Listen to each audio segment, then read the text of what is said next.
Cisco's own SONA is another important framework that we could use in laying out the design guidelines for our routing services. SONA stands for Service-Oriented Network Architecture, and it's, again, a multi-layer approach to designing the network services, not only routing, but network services in general.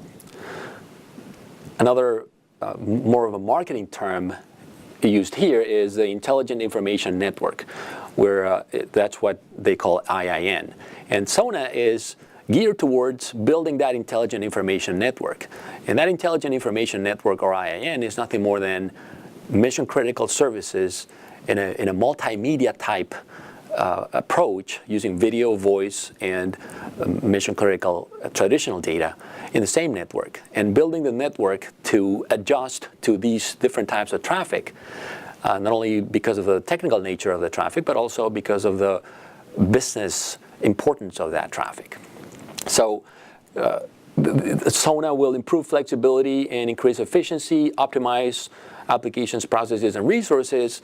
And my take on it is, the reason it does that is because it's able to decouple the business processes from the network infrastructure and then create more flexibility in providing the business critical services using multiple types of network infrastructure in different places in the network. As we said, the campus is different than the branch, right? So if you look at these concepts, applications, processes, and resources, and you look at the SONA framework itself, they are laid out in a hierarchical structure, again, multi-layer approach, and they allow you to focus on business applications. Perhaps a good example of them would be collaboration applications, e-learning, video signage, and so on, video communications, corporate communications, and focus on the business requirements for those applications. Those applications are eventually going to run on a network infrastructure, and so there's a layer for network infrastructure called network infrastructure layer. And that's the one that according to a places in the network approach, will provide the network elements to carry those business applications. Ultimately, the endpoints are going to be servers, providing or hosting the application itself, but also storage areas and clients trying to access those servers and store their data into those storage areas. Now, these places in the network, this is where routers, switches, firewalls, and all the network elements come in. And by the way, those are my best approach to icons for routers, switches, and firewalls. I'm going to use them throughout the course. And so it's not only network elements, but also, again, the network element in the context of the places in the network. Branch versus campus versus, and even within the campus, the access layer switch versus the distribution layer switch for the data center.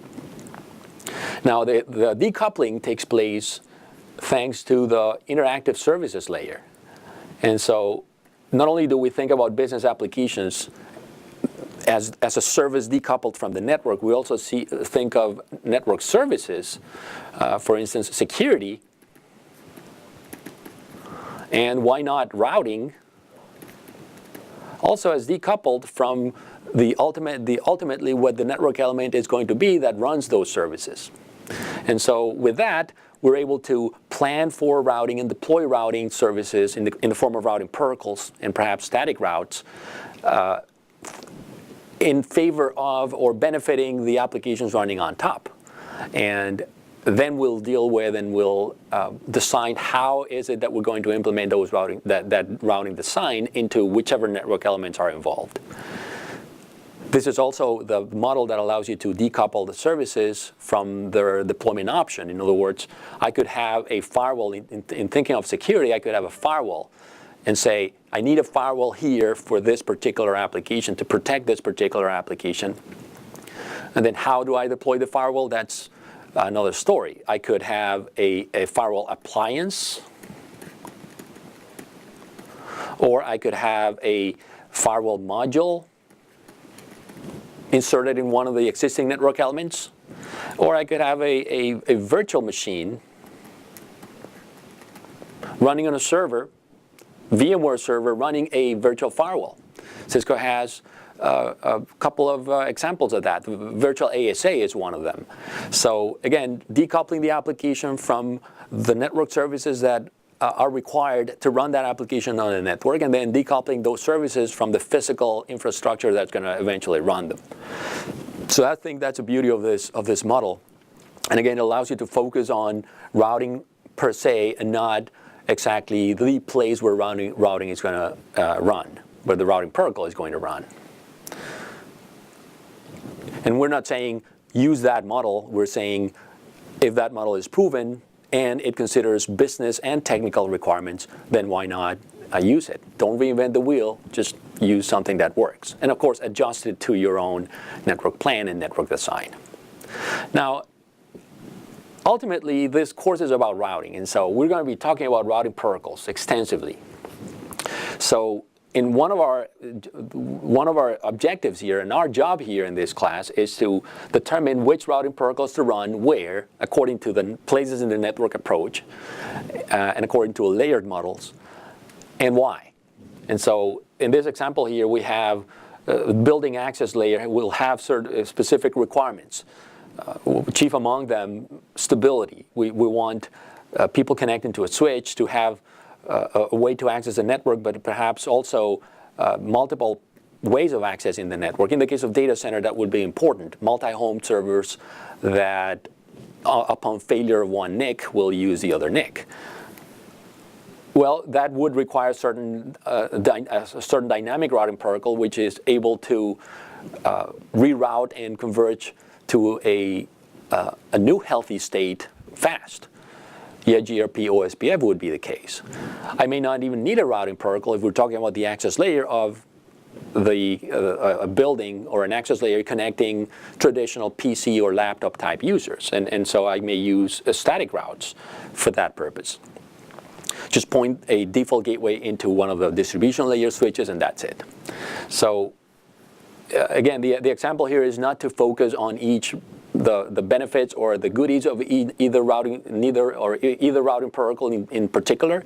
We're just talking about how the layer design and the nature of each routing protocol adjusts to the network and not vice versa.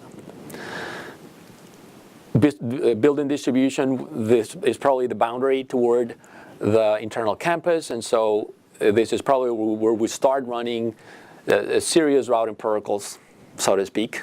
Not that the other ones are not serious, but more scalable routing protocols, let's call them that way, like OSPF, EIGRP, even BGP. If you think of the advent of MPLS networks, and even MPLS networks for the internal network environment, BGP becomes key. It's a very important building block of MPLS networks. And then definitely on the campus edge, we're going to be needing perhaps a different routing protocol if the WAN has certain requirements, and definitely going into the internet, we will need a BGP. If there are perhaps the network is multi-homed into multiple ISPs. Not necessarily if it's not. So same approach, but now we think about the routing protocol selection or routing service selection, because it could be static routing and not a routing protocol, and then try to adjust it to the same layered approach and layered network model.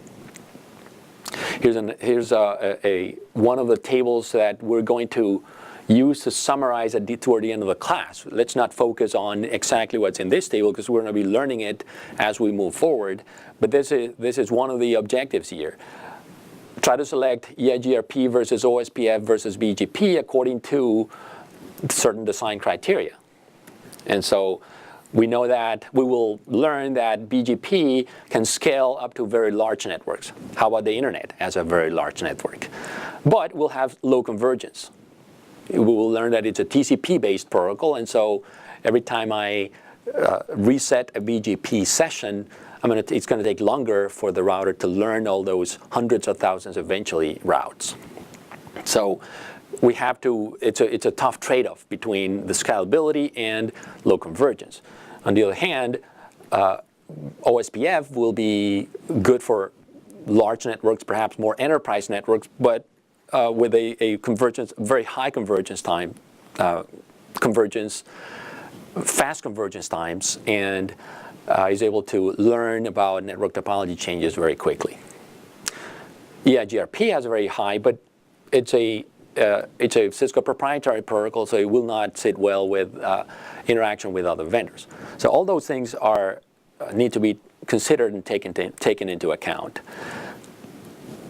and built into our layered model and our network composite network model.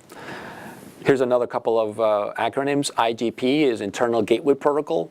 This is a protocol that runs within what's known as an autonomous system, which is nothing more than a combination of routers or a set of routers that are under the same administrative realm or under the same administrative scope. Usually a corporation, a company, an enterprise. So your selection for IGP will be very different to your selection of an EGP or exterior gateway protocol, which is usually run between autonomous systems, typically between your corporate network and a third party such as an ISP or an MPLS service provider and so on. So in this example, we're using EIGRP as an IGP, and the alphabet soup of acronyms starts becoming a problem if we're not on top of it. But EIGRP will be an IGP, as confusing as that may sound, and it may be selected because of its fast convergence, whereas BGP is selected as the exterior gateway protocol because we need to run full routing toward the internet. And so, yeah, again, the acronym issue, right? BGP is an EGP, go figure. And then static routes, perhaps, for our access network. So it's just an example. We will move forward and learn the details and the specifics of each protocol, and we will learn why and how those benefits go along with our design models.